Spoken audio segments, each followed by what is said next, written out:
Sekarang pukul 7.05 saya di Taman Kampung Selagon Bukit.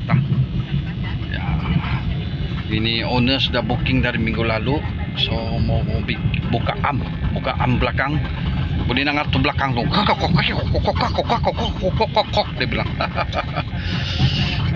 Ini kalau bypass sana jam, inilah tempat jalan untuk sokat balik pergi Lumat ataupun pergi Keke. Tapi mau pandai cari jalan lah. Tapi senang saya lah kalau orang Beaufort tahu lah, orang Kuala Panyu pun tahu juga, orang sini semua tahu untuk jalan sokat ini.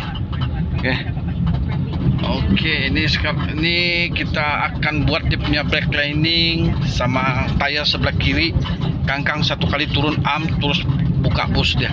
Bus dia sudah dia beli, yang full busnya. So kita tengok perbezaan antara bukan full bus ataupun apa. Sebab kalau saya tengok dia punya ni bukan full bus ni kalau originalnya. Oke teman-teman, apa-apa pun kita atur kerja.